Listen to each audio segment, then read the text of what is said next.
Welcome to Season 1, Episode 4 of ThoughtLeadership.biz. Today's topic, Pint-Sized mentality.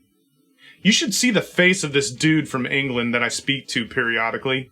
He helps me with some of our marketing endeavors. Little unshaven, gaunt, even disheveled. Rich doesn't always look like that, though. Like all of his fellow countrymen in the UK, he has endured a 3-month lockdown with little more than a grocery store open, let alone a pub. No wonder why he looks so poorly. I'm Chris Mockhoot, CEO at Nataris, manufacturer of the Hoistcam system. And comparatively, I look like Brad Pitt.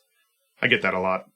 Seriously, not only do I feel sorry for anyone enduring draconian anti-COVID measures right now, but I'm also here to make a wider point about lockdowns and the value of sacrifice. Many scientists would agree on the merits of a hard lockdown. The virus inescapably spreads between us, but surely they would also demand clear results. That's the whole point of science, isn't it? We research, measure, record, and act. Many governments and authorities seem to have lost sight of that recently. They've become obsessed with lockdowns at the expense of reality. Sure, there has to be some balance that considers the societal and economic cost of a hard lockdown. What about mental health, livelihoods, loneliness? Have Rich's leaders in the UK and those in California here in the US gone too far for too long? I think they might have. We can use oppressive leadership as a warning sign when it comes to technology, and specifically, crane and safety systems. My fear is that the lockdown and draconian mentality is as contagious as the virus in its own right.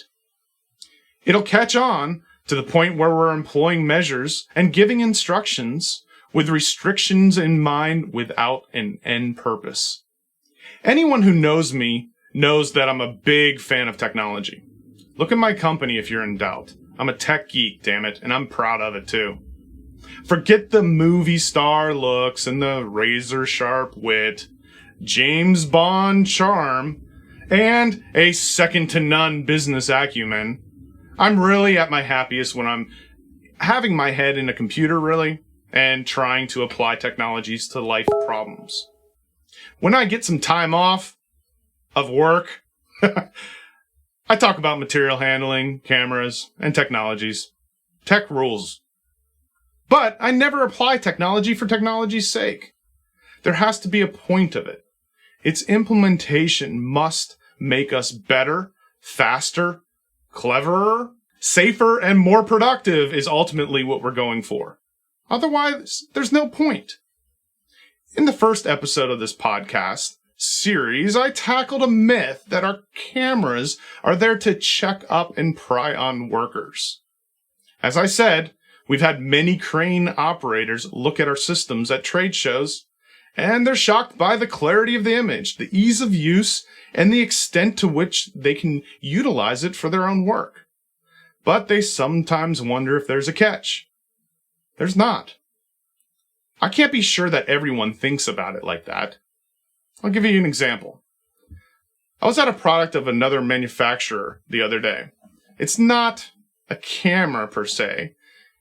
It's in the crane safety wheelhouse, though. Honestly, the geek in me absolutely loves it. It bristles with tech, and there are whistles and bells, and whistles upon more bells in it. However, I'm not convinced that it has a purpose. And where an end goal is in this shiny new tech isn't always apparent, as it actually comes off a little draconian and oppressive towards the operator, which is precisely the opposite outcome that we're looking for at our company.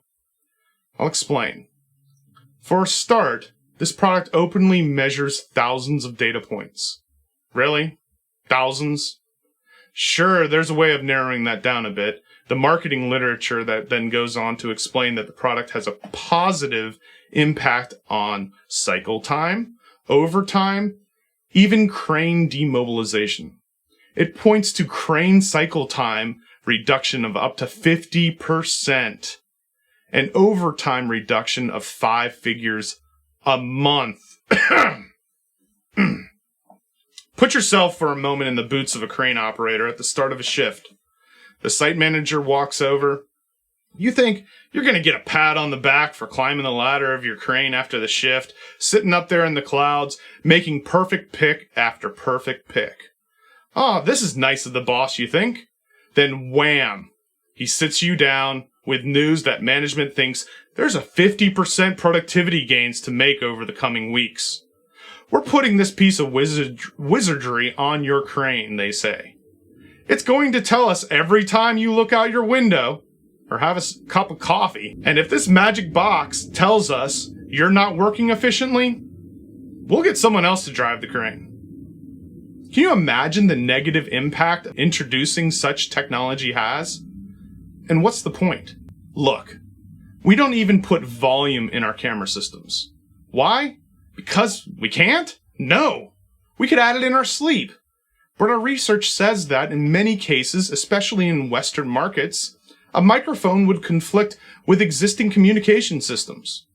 Log into any social media platform such as TikTok, which is awesome nowadays, and check out some of the many crane operators on there. Listen to the audio in their video. There's a constant crackle on the in-cab radio system. In the developing world, meanwhile, the uptake of cameras is altogether slower, so we're pitching our solutions accordingly. That's the point.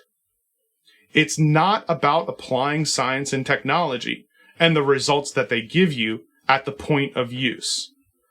Always for the right reasons. I'll say it again. That's the point. It's about applying science and technology and the results they give you at the point of use. Always for the right reasons. One more time.